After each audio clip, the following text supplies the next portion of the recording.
Daniel's voice in the arena vocabulary. Focus, debate and argumentation. Daniel was a 21-year-old student from Argentina, studying political science at university. Ever since he was a teenager, he had loved discussing ideas. At home, he often argued with his father about history and politics, sometimes for hours.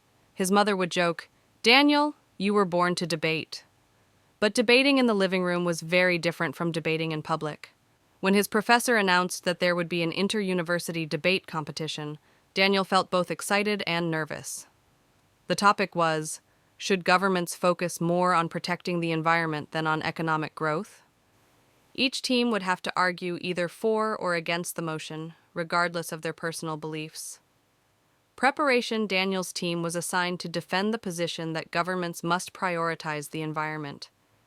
At first, Daniel was happy. This was something he personally believed in.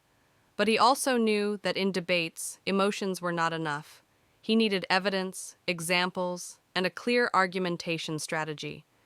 He spent hours in the library reading articles, collecting statistics about climate change, renewable energy, and the economic risks of ignoring environmental problems.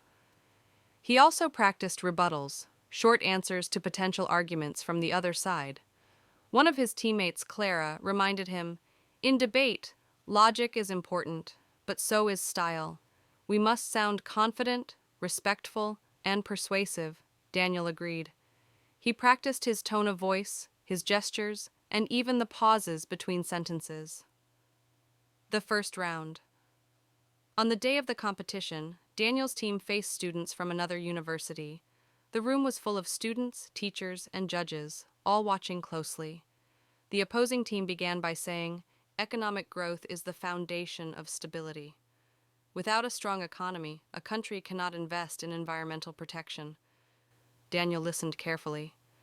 When it was his turn, he stood up and said, "I respect your argument, but I must disagree. Economic growth that destroys the environment is temporary. True stability comes from sustainability. What use is wealth if the air is polluted, the rivers are poisoned, and people cannot live healthy lives?" The audience murmured in approval. Daniel felt a wave of confidence. A lesson in respect. However, the debate was not only about presenting ideas, it was also about handling pressure. At one point, an opponent interrupted him, trying to shake his confidence. Daniel paused, smiled, and responded calmly, "I appreciate your point, but please allow me to finish. Then I will gladly listen to your perspective." That moment showed the judges that Daniel could stay composed under pressure. He realized that debating was not about shouting louder, it was about respectful disagreement and strong reasoning. The semifinal. After winning the first round, Daniel's team advanced to the semifinal. This time, the motion was, "Social media does more harm than good." Daniel's team had to argue against the motion, defending the positive role of social media. At first, Daniel felt uncomfortable. He often criticized social media himself, but debates demanded flexibility. "We don't always argue what we believe," his professor reminded him. "We argue what the rules assign to us." During the match, Daniel used examples of online education, global communication, and activism. He said, Of course social media has problems, but it also gives a voice to people who would otherwise remain unheard.